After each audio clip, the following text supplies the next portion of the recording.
right, so today I'm going to be going over proper posture for your bike. My dog's just going to be kind of like wandering through here.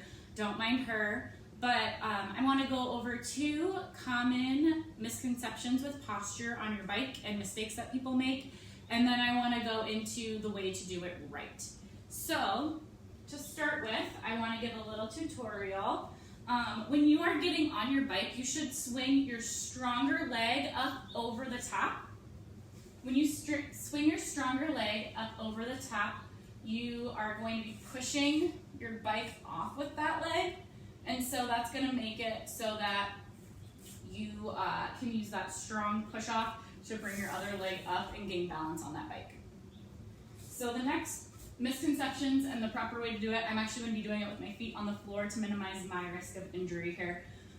But to start with, I'm going to start with a really common misconception, and that's to take stress and strain off my lower back, I should be upright like this. When you're upright like this, you are locking out your elbows for one, which can lead to injuries at the elbows. Your wrists are in an extended position, and when your wrists are in an extended position, you're really maximizing your risk for injury.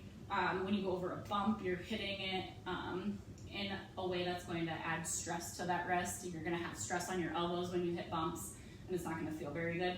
The other thing you're doing is you're really activating those muscles in your back, which activation of those muscles in and of itself isn't bad, but long-term activation, they're going to get tired or fatigued, and that's going to start to cause discomfort in between the shoulder blades there and can really cut down on your bike time. And then the last thing you're doing, like you think you might be taking pressure off of your back, you're really adding pressure to that low back right over top of the tailbone. And every time you go over a bump again, it's going to hit and it's going to not feel very settled in through there. So what you're really looking to do is you're looking to ride a little bit more flat, which brings me to the next common mistake that people have. A lot of people don't hinge at their hips, they hinge in their back like this, and they're hunchy. And you do want to be a little hunchy when you ride your bike. I'm going to show you the right way in just a second here. But when you're hunchy like this, again, your shoulders are contracted and tight, your neck muscles are tight, and then you're also not in that good position with your wrist again.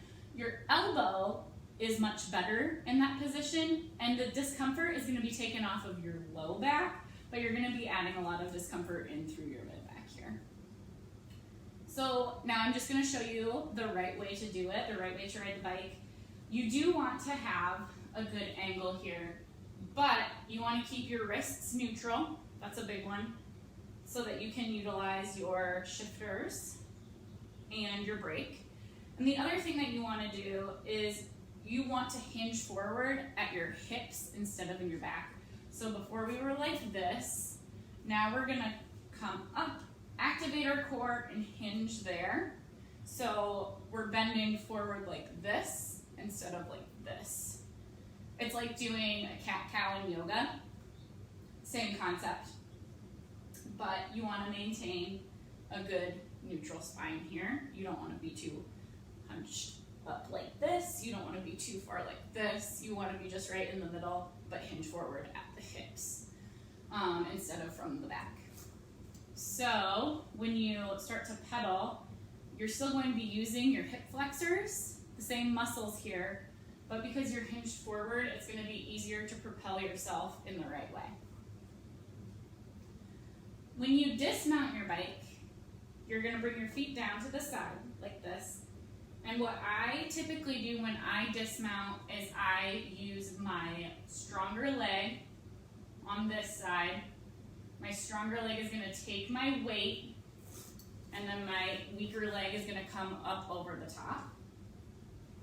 And then you dismount your bike. So I hope you found that helpful. I hope that these tips can help you to minimize your back pain, shoulder pain, neck pain, everything like that while you ride. If you have any questions, let me know. Go ahead and comment on the video. I just know that a lot of people are going to be out and about riding their bikes with this quarantine season coming to an end, and with the nice weather outside, people are going to want to be out and active more than ever. And so I wanted to give some tips on how to minimize your discomfort while you're being active.